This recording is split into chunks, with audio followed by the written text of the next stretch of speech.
Bismillahirrahmanirrahim. Assalamualaikum warahmatullahi wabarakatuh. Innal hamdalillah nahmaduhu wa nasta'inuhu wa nastaghfiruh wa natubu ilayhi wa na'udzu billahi min shururi anfusina wa sayyiati a'malina. Man yahdihillahu fala mudilla lahu wa man yudlil fala hadiya lahu. Asyhadu an la ilaha illallah wahdahu la syarika lahu wa asyhadu anna Muhammadan abduhu wa rasuluh. Ya ayyuhalladzina amanu taqullaha haqqa tuqatih wa la tamutunna illa wa antum muslimun.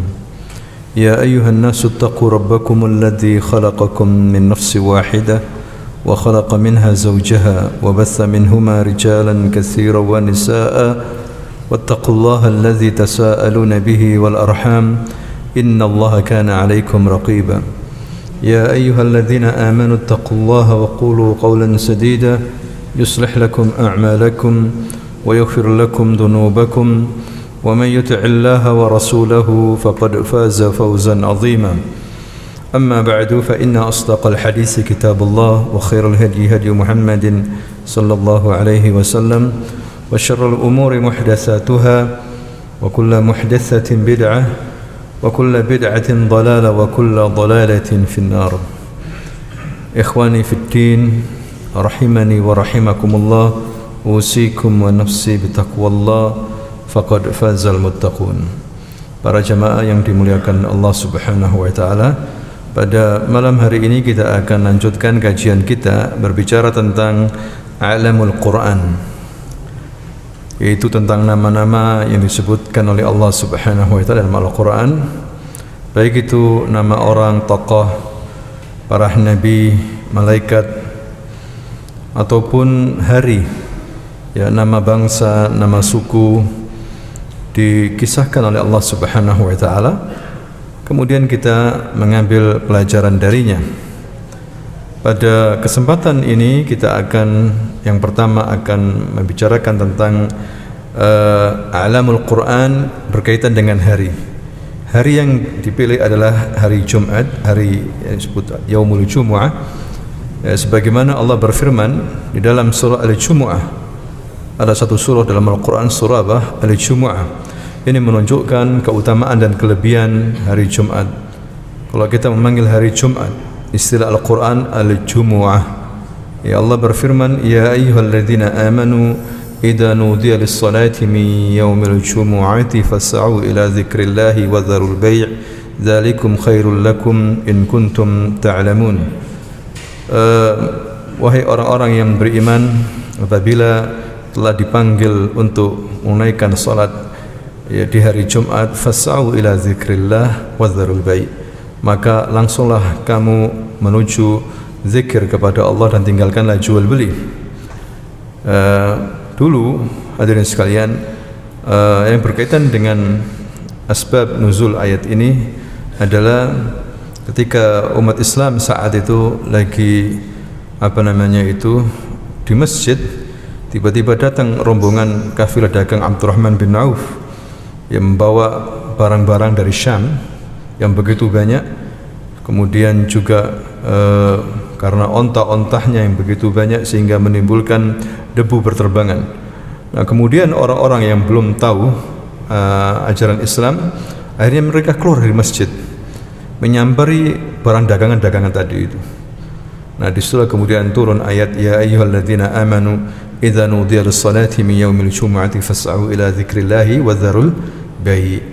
Ya, wahai orang-orang yang beriman, apabila kamu dipanggil untuk menunaikan salat Jumat, maka penuhilah segera, ya, menuju zikir kepada Allah, ingat kepada Allah, dan tinggalkanlah perdagangan. Hari Jumat, hadirin sekalian, sebelum Islam dinamakan dengan Yaumul Urubah. Yaumul Urubah. Urubah itu maksudnya Arab. Ya, hari Arab. Maksudnya di sini hari berkumpulnya dulu orang-orang Arab. Ya, kemudian dalam Islam disebut dengan Al-Jumu'ah, disebut dengan Al-Jum'ah. Pertama kali dalam sejarah yang mendirikan salat Jumat adalah sahabat Nabi namanya As'ad bin Zurarah, yang kunyahnya disebut dengan Abu Umamah radhiyallahu anhu wa arda. Dialah sahabat Ansar pertama kali yang mendirikan salat Jumat yaitu As'ad bin Zurarah atau Abu Umamah. Ya, dialah yang memimpin delegasi Madinah untuk datang menuju Mekah di saat haji. Kemudian mereka bertemu dengan Nabi dan menyatakan masuk Islam. Terjadilah baiat.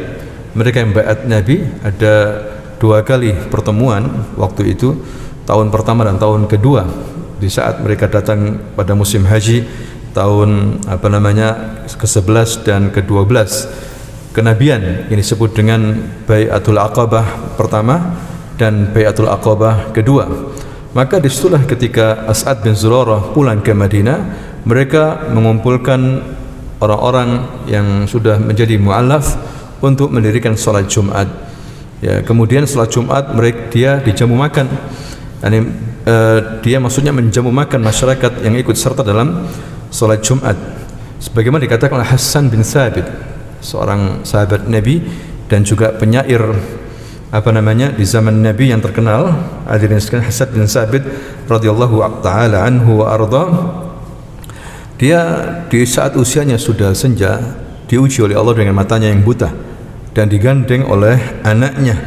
Ya, setiap selesai Jumat dia berdoa, ya, mendoakan As'ad bin Zurarah, yaitu Abu Umamah.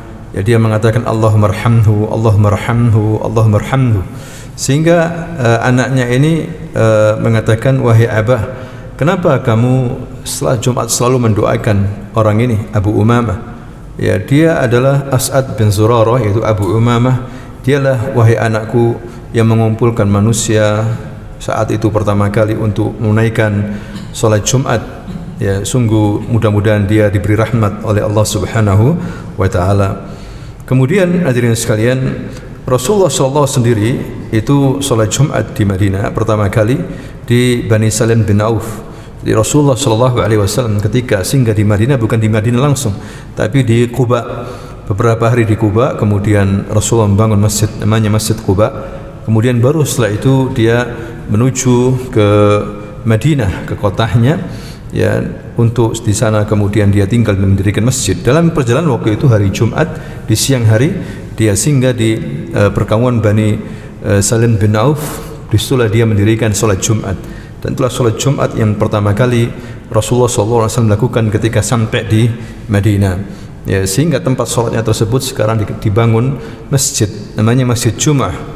Ya, masjid cukup terkenal sekarang ini, namanya Masjid Jum'ah, hadirin sekalian. Nah, itulah sejarah salat Jumat. Nah, hari Jumat itu sendiri dikatakan oleh Rasulullah Sayyidul Ayyam, hari yang paling terbaik dari hari-hari dalam seminggu. Ya, hari di mana fihi khuliqa Adam, kata Nabi. Adam diciptakan pada hari Jumat. Sebagaimana dalam hadis riwayat Muslim dari Abu Hurairah radhiyallahu anhu, Nabi mengatakan khuliqat turbah yaumus sabt, diciptakan tanah itu pada hari Sabat, hari Sabtu. Wa khuliqa syajar yaumul ahad, ya. Kemudian wa khuliqa al-makruh yaumus thulatha. Kemudian juga wa khuliqa an-nur yaumul arbi'a. Wa khuliqa ad-dawwab wa batha ad-dawwab yaumul khamis. Wa khuliqa Adam yaumul jum'ah, akhir yaum min yaumil jum'ah. Dan diciptakan Nabi Adam alaihissalam itu pada hari Jumat, akhir waktu pada hari Jumat. Ya, ini menunjukkan bahwasanya hari Jumat, hadirin sekalian, mempunyai kemuliaan di sisi Allah Subhanahu wa taala dan juga kaum muslimin. Kemudian juga disunnahkan pada pagi Jumat bagi imam khususnya membaca surah Sajdah. Pada waktu subuh membaca surah Sajdah di rakaat pertama, yaitu Alif Lam Mim, ya, tanzilu dan seterusnya. Tanzilu kitab la raiba fihi min rabbil alamin. Kemudian pada rakaat yang kedua suruh membaca surah Al-Insan. Surah Al-Insan, hal ata al-insani hinum min ad-dahri lam yakun syai'an madhkura. Ini disunnahkan, ya, karena Nabi SAW di hari Jumat pada waktu subuhnya, hadirin sekalian, membaca 2 surat ini. Ya, walaupun boleh membaca surah-surah yang lain, tapi min babil aula lebih diutamakan untuk membaca 2 surat ini. Begitu juga pada hari Jumatnya, ya, ketika salat Jumat Nabi membaca surah Sabbihisma rabbikal a'la di rakaat pertama, dan rakaat kedua membaca Al-Ghashiyah, hal ataka hadithul Ghashiyah. Ya, ini yang sering dibaca oleh Nabi SAW pada hari Jumat atau salat Jumat, hadirin sekalian. Walaupun boleh membaca surah-surah yang lainnya, tapi Nabi membacanya sesering mungkin, maka lebih sunnah, lebih baik seorang imam jangan meremehkan masalah ini. Begitu juga surah ini dibaca pada waktu sabahu yaumul Id, Idain, hari raya. Ya, pada pagi harinya ketika Id, Nabi membaca surah ini, yaitu surah Sabbihisma rabbikal a'la. Kemudian rakaat kedua membaca hal ataka hadithul Ghashiyah.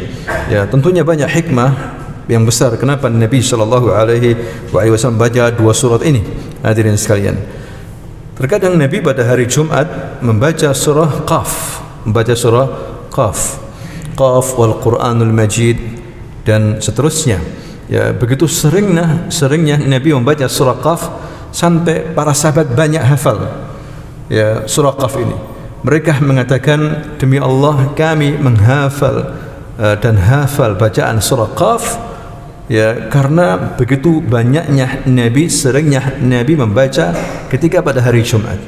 Bukan karena mereka membaca, walakin likasrati istima'in Nabi liqira'ati surat Qaf.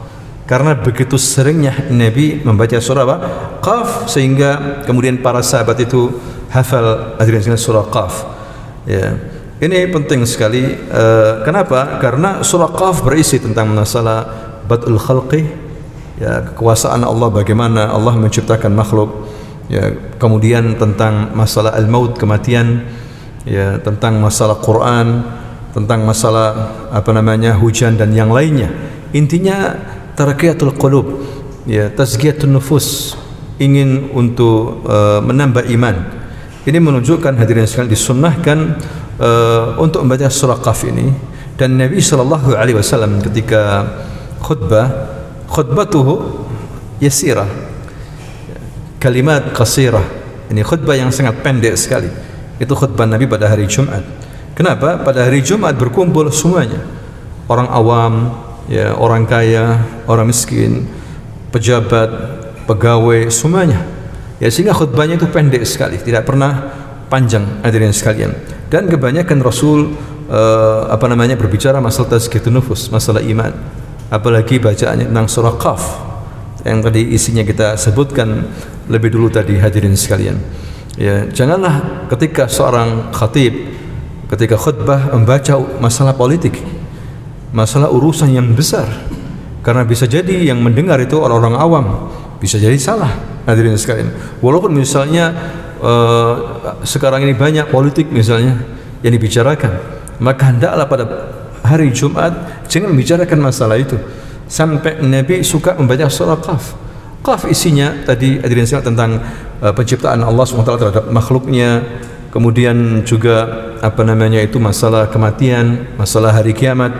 Itu yang dibaca oleh Nabi SAW, dan sangat pendek sekali. Sungguh di antara kita hari ini para khatib banyak sekali menyelisihi Nabi SAW. Bahkan mereka itu khutbahnya panjang sekali, kemudian salatnya pendek sekali. Ini kebalikan dari apa yang dilakukan oleh Nabi.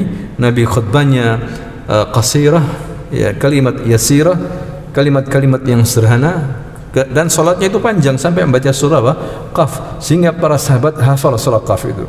Karena begitu seringnya Nabi SAW membaca surah Qaf, hadirin sekalian. Kemudian salat Jumat hukumnya wajib. Ya, wajib bagi seorang muslim laki-laki yang tidak musafir, ya, untuk mendatangi salat Jumat bersama kaum muslimin, bersama imam. Ya, wajib salat Jumat bukan sebagai pengganti salat zuhur. Ya, bahkan zuhur, hadirin sekalian, sebagai pengganti Jumat. Apabila dia kehilangan salat Jumat, maka dia salat zuhur.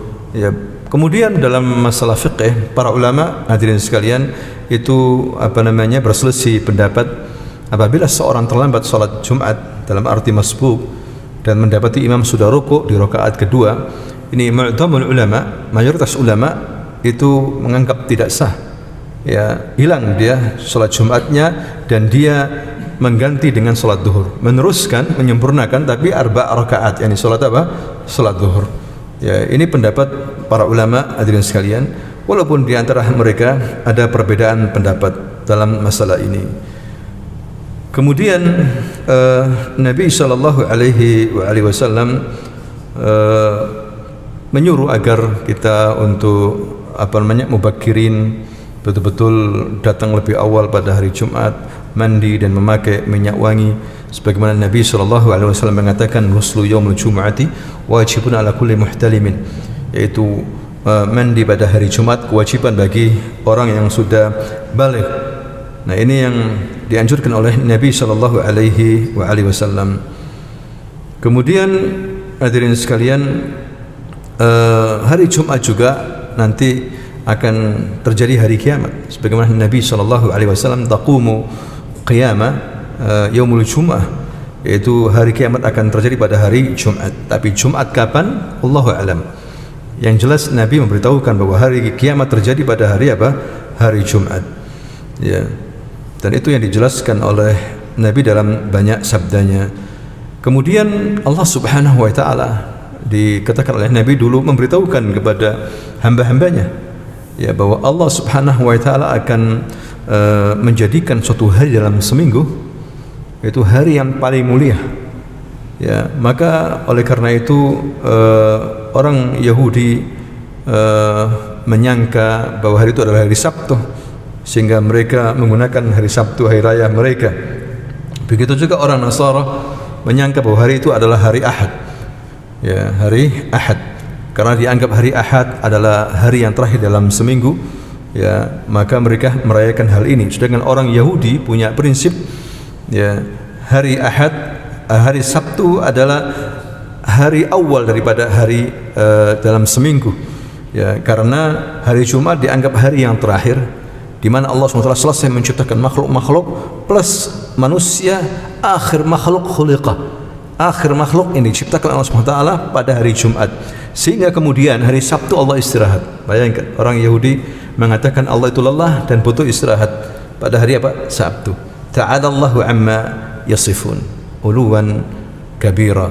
Ya, maha suci Allah apa yang mereka sifatkan. Allah tidak merasa lemah ketika menciptakan makhluk-makhluknya, hadirin sekalian, sebagaimana disangka oleh orang Yahudi bahwa hari Sabtu adalah hari istirahatnya Allah Subhanahu wa taala. Tentunya itu tuduhan yang tidak berdasar dari orang-orang Yahudi.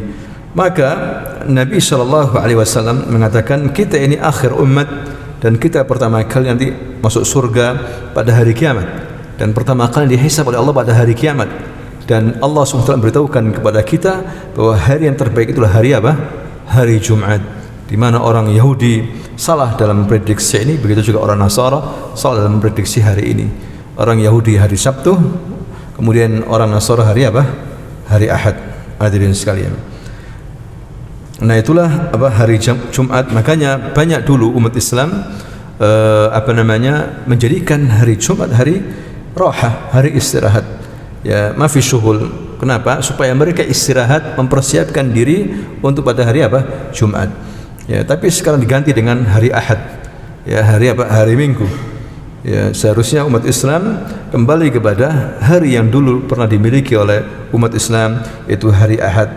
Id, termasuk apa? Id Sayyidul Ayyam. Itu yang pertama yang kita bacakan tentang hari Jumat, termasuk a'lamul Quran dalam masalah hari. Berbeda juga pendapat hadirin sekalian, apakah hari Jumat kita ini setelah salat Jumat boleh melakukan salat jamak, ya, atau salat qasar apabila di safar? Ya, berbeda pendapat para ulama. Ada sebagian ulama mengatakan tidak boleh kita menjamak, ya, atau mengqasar salat asar pada waktu Jumat, karena Jumat itu secara khusus adalah Sayyidul Ayyam, hari yang terbaik, hari yang khusus untuk umat Islam. Kalau mau salat asar, ya di waktu asar, qasar begitu juga di waktu apa? Di waktu asar. Kecuali hari Sabtu, hari Ahad, hari Senin dan yang lainnya, pokoknya jangan hari Jumat. Ini perkataan beberapa ulama mazhab, beberapa ulama di antaranya mengatakan seperti itu. Tapi sebagian besar jumhur mengatakan selama dia musafir boleh dia untuk melakukan jamak dan qasar. Ya, masing-masing dengan dalilnya masing-masing. Di sini kita tidak membicarakan masalah panjang lebar masalah ini. Ini mayoritas ulama mengatakan membolehkan walaupun pada hari Jumat melakukan jamak dan qasar, misalnya habis Jumat kemudian dia karena musafir melakukan salat jamak maupun salat qasar. Wallahu alam. Masing-masing membawakan dalilnya, hadirin sekalian. Kemudian yang kedua, min a'lam Al-Quran, nama-nama yang diabadikan oleh Allah SWT dalam Al-Quran yang bisa kita ambil kisahnya adalah Talut dan Jalut. Talut dan Jalut. Ya, siapa Talut dan Jalut ini? Profil yang cukup terkenal diceritakan oleh Allah dalam surah Al-Baqarah. Ya, cuma bedanya Talut mu'min wa Jalut kafir. Ya, Talut orang yang beriman kepada Allah SWT, sedangkan Jalut seorang yang kafir. Disebutkan kisahnya dalam surah Al-Baqarah, hadirin sekalian, di mana waktu itu Bani Israel khususnya setelah diselamatkan Allah SWT dari cengkeraman Fir'aun, ya, mereka terlunta-lunta tersesat di Ardut Tih, di padang Tih, ya, antara Mesir dan juga Palestina, ya, selama 40 tahun, 40 sana. Kemudian Nabi Musa dan Nabi Harun meninggal di situ. Ya, setelah Nabi Musa dan Nabi Harun muncul pengikutnya Nabi Musa, muridnya Yusha bin Nun yang memimpin Bani Israel bertahun-tahun. Nah, setelah itu baru mereka diserang oleh Amalik. Amalik ini orang-orang Palestina, orang-orang Arab, Kan'anin, ya, tapi mereka kufur, musyrikin, badannya besar-besar yang tinggal di Palestina. Sehingga orang-orang Israel, orang-orang Bani Israel, hadirin sekalian, banyak yang tewas. Ya, bahkan diculik, namanya tabut. Tabut itu peti yang isinya peninggalannya Nabi Musa alaihissalam, termasuk tongkatnya, bajunya, atau loh Taurat, lembaran-lembaran Taurat. Ini peti ini selalu dibawa oleh Bani Israel. Ya, ketika perang pun dibawa, karena ketika membawa peti ini, tabut ini, mereka merasa tenang, ada sakinah ya di dalam hati mereka, yaitu dibawa buat kayak jimat lah kalau bahasa kita sekarang ini, yaitu Bani Israel, karena mereka sudah jauh mengikuti petunjuk nabi-nabi mereka, hadirin sekalian. Banyak di antara mereka itu melampaui batas dan juga berbuat zalim, sehingga mereka dikalahkan oleh musuh-musuhnya. Bahkan nabi mereka yang masih hidup saat itu, ada yang mengatakan bahwa dia adalah namanya Sam'un, atau ada yang lain mengatakan Shamwel, ya, atau kilahuma wahid, yakni Sam'un wa Shamwel makna wahid, ya, sampai mengasingkan diri, tidak mau bergabung dengan Bani Israel yang lainnya karena perbuatan Bani Israel yang luar biasa, melampaui batas dan banyak berbuat kekufuran dan kezaliman, hadirin sekalian. Makanya Allah abadikan kisahnya di sini dalam surah Al-Baqarah 246, alam tara ilal mala'i min bani Israil min ba'di Musa id qalu linabiyyin lahu mub'ats lana malika.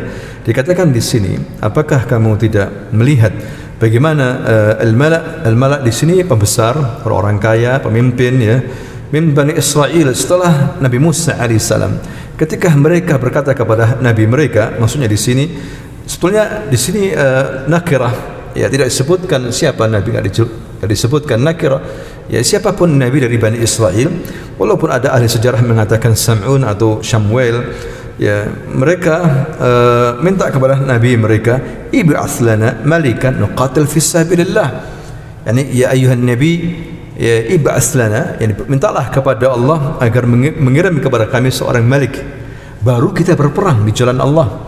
Jadi mereka Bani Israel nunggu pemimpin dulu, nunggu raja dulu, baru mereka berperang. Ya, mereka mengatakan seperti itu. Shamwel atau Sam'un mengambil janji mereka, yani ya'khud mawasik, karena Bani Israel suka melanggar janji. Dia mengatakan, misalnya, ya Bani Israel, Allah Subhanahu wa taala memberikan kalian, mengirim kalian seorang malik. Apakah kalian mau berjihad, mau berperang? Berani kalian berperang? Mereka mengatakan, "Na'am." Kenapa kita tidak berperang?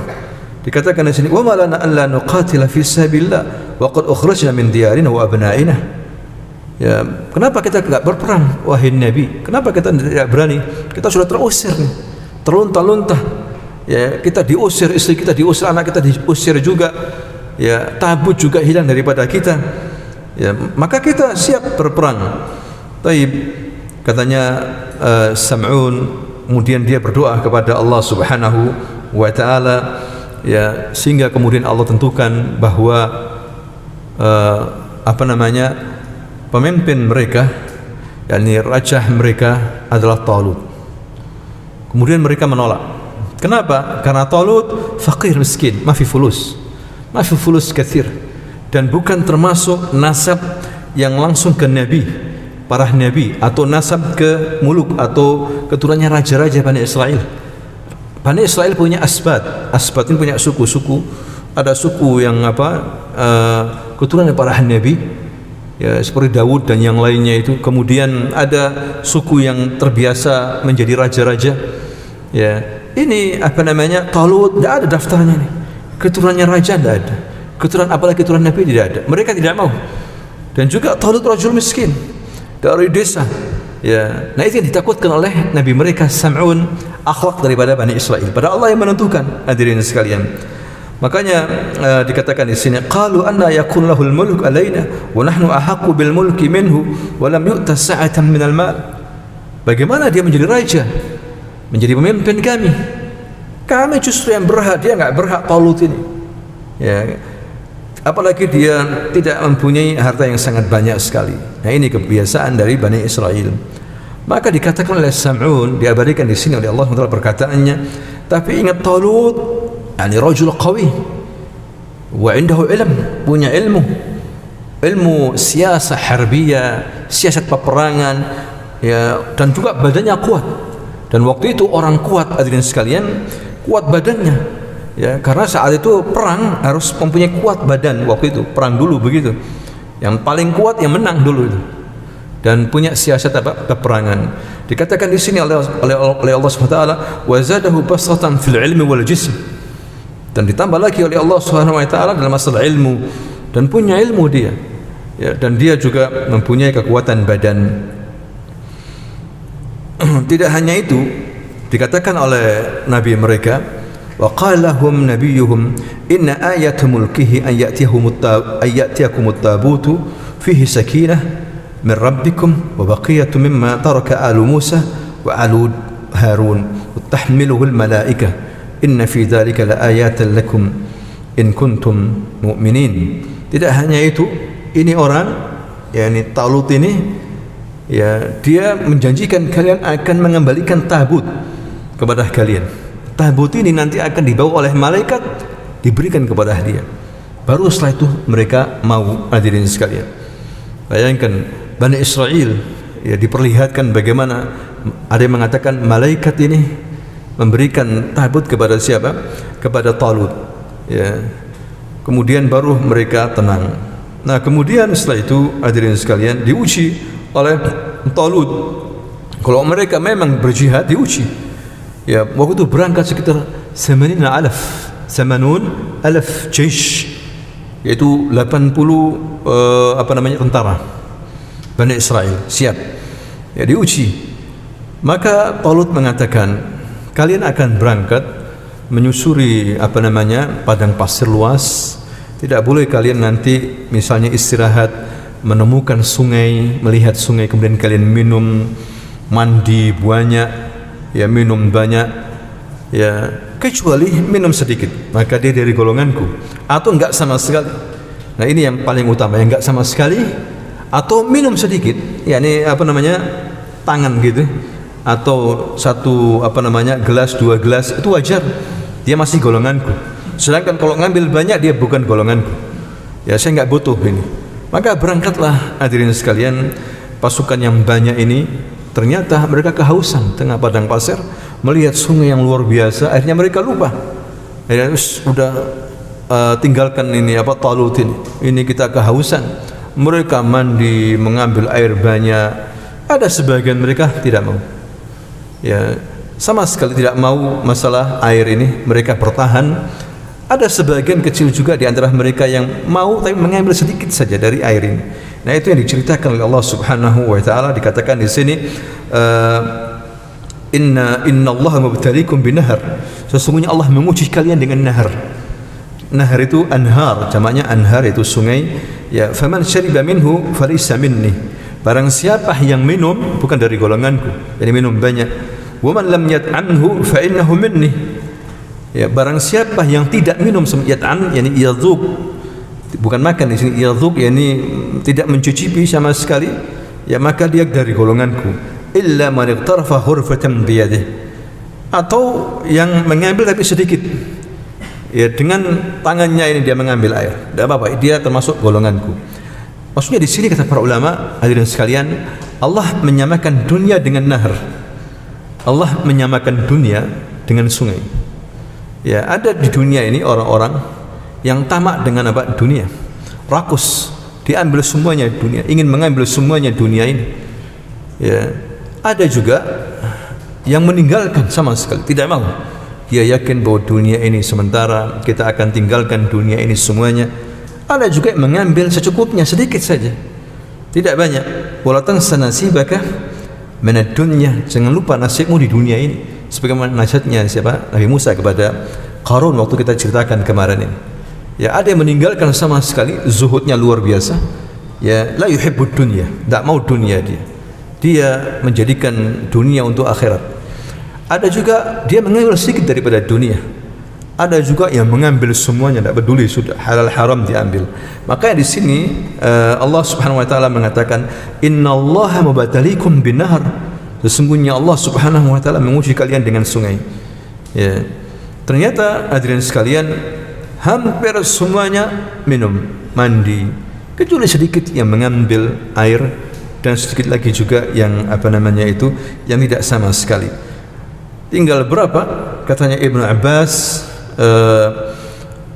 pasukan Thalib cuma tinggal 313, sama dengan pasukan yang dibawa oleh Nabi ketika perang Badar. Ini 80,000, 80.000, tinggal berapa? 313. Itu yang diambil oleh Talut ketika melawan Jalut. Jalut pasukannya besar, mungkin ratusan ribu, hadirin sekalian. Besar pasukannya dan juga senjatanya lengkap, tapi yang dibawa oleh Talut cuma 313. Kata Ibnu Abbas, sama dengan pasukan Nabi ketika perang apa? Perang Badar. Semuanya disuruh pulang, sisanya disuruh pulang oleh Talut. Maka berangkatlah mereka menuju markasnya Jalut. Ya, ketika melihat pasukan Jalut yang menggunung begitu banyak, maka ada di antara mereka yang imannya lemah, mundur. Waduh, nggak mungkin ini, kekuatan besar. Ada di antara mereka, satu dua di antara mereka mengatakan dengan berani, wa kam min fi'atin qalilatin ghalabat fi'atan katsiratan bi'iznillah. Berapa banyak pasukan yang kecil bisa mengalahkan pasukan apa? Yang besar dengan izin dari Allah Subhanahu wa taala. Maka mereka berani lagi menghadapi pasukan Jalut. Jalut rajul kafir, wa Talut rajul mu'min. Ya, waktu itu ada di antara pasukannya Talut ini ada anak muda, ya, yang masih kecil ikut serta, namanya Dawud. Nah, ketika berhadapan dengan pasukannya Jalut, Talut mengatakan, siapa hari ini yang mau menghadapi Jalut? Nah, dulu hadirin sekalian, waktu perang klasik, sebelum perang langsung tanding begitu, ada namanya mubarazah, yakni adu jago, satu persatu, duel dulu. Maka Jalut keluar dengan gagahnya, dengan badannya yang begitu besar, ya, keluar, siapa di antara kalian yang nantang saya dulu? Maka Talut mengatakan, siapa di antara kalian yang menghadapi Jalut hari ini? Tidak ada, semua tidak berani. Bas illa syab, anak muda ini namanya Dawud. Saya, katanya Talut, lah jangan, kamu masih kecil. Yang lain tidak ada. Sampai berkali-kali akhirnya Talut mengatakan, siapa yang mampu mengalahkan Jalut, maka dia mewarisi kepemimpinanku nanti, dan aku jodohkan dengan putriku. Lagi-lagi Dawud. Akhirnya ya sudah, Dawud diizinkan oleh Talut, dan berkailah Dawud dengan ketepelnya menjanik, ya, menjanik yang diputar begitu dengan 3 batu, hadirin sekalian. Langsung ketepelnya itu dilemparkan, ya, dan batu itu langsung mengarah ke jidatnya Jalut. Faqatala Dawud Jalut. Maka setelah Dawud bisa mengalahkan apa? Jalut. Ini kisah diabadikan oleh Allah Subhanahu wa taala. Setelah kemudian Bani Israel menang, ya, kemudian akhirnya Dawud memimpin Bani Israel, dan Dawud lebih dihargai karena Dawud keturunannya apa? Nah, Nabi juga, hadirin sekalian. Nah, itu kisah antara Talut dan Jalut, di mana kemudian Dawud menjadi malik, pemimpin. Nah, kemudian pada zaman Nabi, siapa yang pertama kali yang menjadi malik? Ada yang mengatakan al-awwal mulukul muslimin, pertama kali raja kaum muslimin adalah Muawiyah. Ketika Imam Ahmad rahimahullah ditanya, akana Muawiyah khalifah? Apakah Muawiyah khalifah? Imam Ahmad membantah, la, huwa malik. Dia itu malik, yaitu raja, tapi raja yang baik, malik khair, ya, raja yang baik, tapi bukan khalifah. Tapi walaupun sistemnya khilafah, tapi dia muluk sebetulnya, malik, ya, hadirin sekalian, tapi malik yang baik. Bahkan di antara anak cucunya ada menjadi khalifah juga, raja, ya, namanya Umar bin Abdul Aziz. Umar bin Abdul Aziz dikatakan dia adalah khalifah Ar-Rashid Al-Khamis. Dia adalah khalifah Rasidin yang kelima karena adilnya dalam memerintah. Walaupun mereka khalifah, tapi disamakan dengan muluk, ya, karena khalifah itu pada dasarnya pada waktu 4 khalifah Rasyidin. Wallahu ta'ala alam bisawab. Nah, itulah yang diceritakan oleh Allah Subhanahu wa ta'ala tentang Jalut dan Talut, ya. Banyak sekali pelajaran yang bisa kita ambil dari kisah ini, cuma sebagai muqaddimah, pengantar, itu yang bisa kita ceritakan.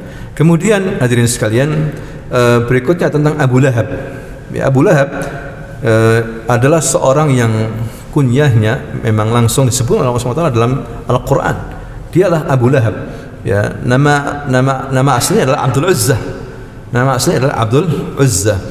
Ya, dia adalah paman Nabi, dan Nabi mempunyai paman banyak, ada 10 paman laki-laki dan beberapa ammad, yakni ammad, yakni bibi, ya. Dan Nabi melihat dalam hidupnya tinggal 4, ya, 2 muslim dan 2 kafir. Yang muslim yaitu siapa?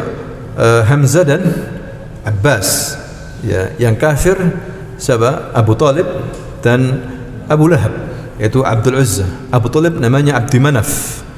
Abu Talib namanya Abdi Manaf. Cuma beda, yang 2 muslim, Hamzah dan Abbas, apalagi Abbas seorang paman yang paling dicintai oleh Nabi. Sedangkan Hamzah sudah gugur pada waktu perang Uhud. Paman juga yang dicintai oleh Nabi, bahkan mendapatkan julukan Asadullah, ya, singa Allah Subhanahu wa ta'ala. Ya, Hamzah orang yang jago perang, pemberani, tapi dia sudah gugur pada waktu perang Uhud. Sedangkan Abbas paman yang paling dicintai oleh Nabi sallallahu alaihi wasallam, ya, bahkan Nabi banyak berpesan agar berbuat baik kepada pamannya Abbas ini. Nabi ngomong sama Abu Bakar, ngomong sama Umar, dan juga setelah Rasulullah wafat, Abu Bakar sangat menghargai Abbas. Begitu juga pada waktu Umar sangat menghargai Abbas. Bahkan Umar pernah ketika pada masa pemerintahannya paceklik, hujan, enggak hujan maksudnya, kekeringan, sehingga banyak yang komplain, terutama ahli badia, orang Badui, hadirin sekalian, komplain dan minta didoakan. Maka disitulah Umar tawassul kepada Abbas, ya, tawassul kepada Abbas yang masih hidup, sudah tua saat itu, senior dari ahli bait, ya, Abbas. Umar tidak mendatangi kuburan Nabi, tidak datang ke kuburan Nabi kemudian minta Nabi, ya Rasulullah, asqina, turunkan hujan kepada kami ya Rasulullah. Tapi Umar mendatangi siapa? Abbas, dan mengatakan, ya Abbas, engkau tahu apa yang kita alami saat ini, semua serba susah, ya, banyak ternak mati, kemudian ladang kering. Dulu waktu Rasul masih hidup, kita datang ke Rasulullah minta, kemudian turun hujan, Rasulullah berdoa turun hujan. Sekarang Rasul sudah meninggal dunia, maka kita mendatangi kamu ya Abbas, doakan kami. Maka Abbas mengangkat kedua tangannya dan mengatakan, Allahumma asqina, Allahumma asqina, Allahumma anzil alaina matara, Allahumma anzil alaina al-ghais, Allahumma aghithna, Allahumma aghithna. Kalamah kemudian mendung dan kemudian turun. Hadirin sekalian, inilah tawassul yang dibolehkan dalam Islam. Tidak langsung datang ke kuburan seperti dilakukan orang sekarang, ya, mereka ngalap berkah, minta berkah, kemudian mereka minta hujan dan sebagainya.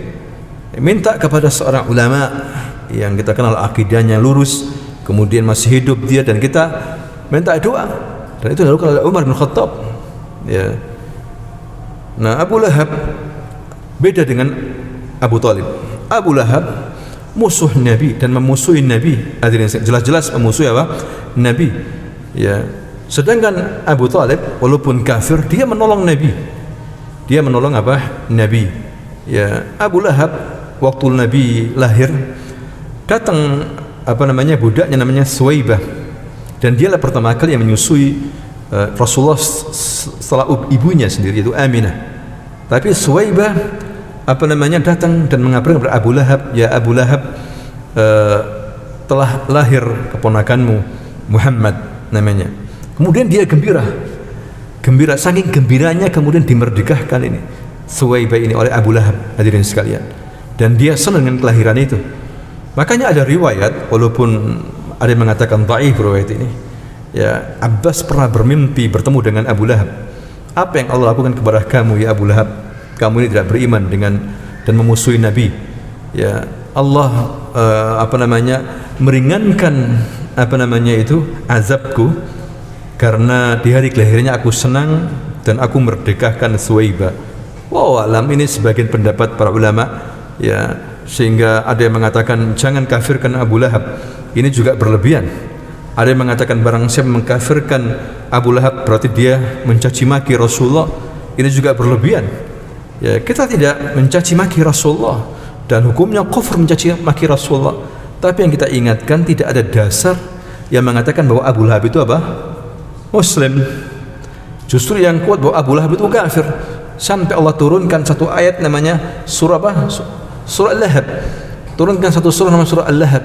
Tabbat yada Abi Lahab wa tab ma aghna anhu maluhu wa ma kasab. Ini karena apa? Karena dia menghalangi dakwah Nabi. Ketika Nabi di Bukit Safa dan mengatakan ya Bani Fulan, ya Bani Adi, ya Bani Fulan, ya Quraisy, ya Bani Fulan, apa kalian percaya sama aku? Nah, ma jarabna minkan kadzib. Kami tidak pernah mendapatkan kamu berdusta ya Muhammad. Aku ingatkan kalian tentang neraka, katakan la ilaha illallah sebagainya. Disitulah kemudian Abu Lahab ngamuk dan emosi dan mengatakan tabban laka ya Muhammad alihada jama'tana. Celaka kamu ya Muhammad, hanya karena ingin mendengarkan ocehanmu engkau mengumpulkan kami. Ya, maka disitulah Allah balas, bukan Rasulullah yang membalas, tapi langsung Allah yang membalas. Hadirin sekalian, Rasul tidak berbicara apa-apa. Ini ada hikmah besar kenapa Rasulullah diam. Ya, justru Allah langsung yang membalas Abu Lahab dengan mengatakan tabbat yada Abi Lahab dan seterusnya. Nanti insyaallah kita akan lanjutkan masalah ini. Jazakumullah khairan, subhanakallahumma wa bihamdika asyhadu an la ilaha illa anta astaghfiruka wa atubu ilaik. Assalamualaikum warahmatullahi wabarakatuh.